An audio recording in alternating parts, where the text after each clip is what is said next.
बिस्मिल्लाहिर्रहमानिर्रहीम। तहरीक लब्बैक पाकिस्तान ने इस्लामाबाद और फैज़ाबाद की कॉल देकर वापस क्यों ली? तहरीक लब्बैक पाकिस्तान ने जो शिटर डाउन हड़ताल का ऐलान किया, इसमें एक हफ़्ते का वक्त क्यों रखा? तहरीक लब्बैक पाकिस्तान ने पहले 72 घंटे का अल्टीमेटम दिया, फिर एक हफ़्ते का टाइम हुकूमत को क्यों दिया? आज की इस वीडियो में इस बारे में आप लोगों को डिटेल के साथ आगाह करूंगा। लेकिन वीडियो शुरू करने से पहले आप लोगों से एक छोटी सी रिक्वेस्ट है, अगर आपने अभी तक हमारे इस चैनल को सब्सक्राइब नहीं किया तो चैनल को लाजमी से सब्सक्राइब कर लें ताकि आने वाली नई वीडियोस आप लोगों को बर वक्त मिलती रहें। कुछ दोस्त ये कहेंगे कि तहरीक लब्बैक पाकिस्तान ने फैज़ाबाद या इस्लामाबाद का नाम नहीं लिया और ना ही धरना देने का ऐलान किया था। तो आप लोगों को बताता चलूँ कि इस हवाले से तहरीक लब्बैक पाकिस्तान के अहम तरीन रहनुमा अल्लामा हाफिज़ अनस हुसैन रिज़वी साहब ने एक खिताब के दौरान कहा था कि इस्लामाबाद और फैज़ाबाद जाने की कैफियत बन रही है, क्या आप लोग इसके लिए तैयार हैं? इस पर कारकुनान ने लब्बैक कहा और कारकुनान ने लब्बैक या रसूलुल्लाह सल्लल्लाहु अलैहि वसल्लम के ज़ोरदार नारे लगाकर हाफिज़ अनस हुसैन रिज़वी साहब को बताया कि हाफिज़ साद रिज़वी साहब जो भी कॉल देंगे हम उसके लिए तैयार हैं। पिछली वीडियो के अंदर मैं आप लोगों को हाफिज़ अनस हुसैन रिज़वी साहब का वो खिताब सुना भी चुका हूँ।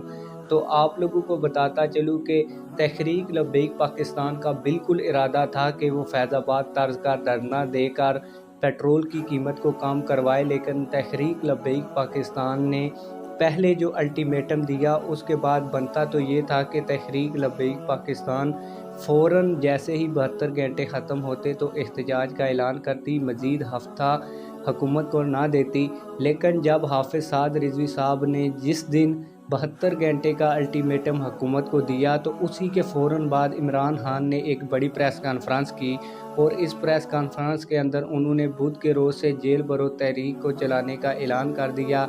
इसी वजह से हाफिज़ साद रिज़वी साहब ने 72 घंटे गुजरने के बाद अपने एहतजाज का ऐलान नहीं किया और ना ही फैज़ाबाद और इस्लामाबाद धरने का ऐलान किया है, क्योंकि इस बीच पीटीआई वाले भी एहतजाज करना चाहते हैं और पीटीआई वाले ये इल्ज़ाम तहरीक लब्बैक पाकिस्तान पर लगाते कि जब भी हम निकलने की बात करते हैं तो तहरीक लब्बैक पाकिस्तान बीच में आ जाती है और वो ये कहने की भी कोशिश करते कि तहरीक लब्बैक पाकिस्तान इस्टेब्लिशमेंट की जमात है। जब इस्टेब्लिशमेंट कहती है वो सड़कों के ऊपर आ जाती है। और पीटीआई वालों ने जो जेल भरो तहरीक चलाने का ऐलान किया था, उस वो जो तहरीक लब्बैक पाकिस्तान का एहतजाज हो रहा होता तो वो उसके पीछे उन्होंने छुप जाना था। इसीलिए हाफिज़ साद रिज़वी साहब ने मज़ीद हफ्ते का टाइम दिया ताकि जो पाकिस्तान तहरीक इंसाफ के लोग हैं वो अपनी जेल भरो तहरीक भी चला सकें और जो भी वो करना चाहते हैं वो इस हफ़्ते के दौरान कर लें।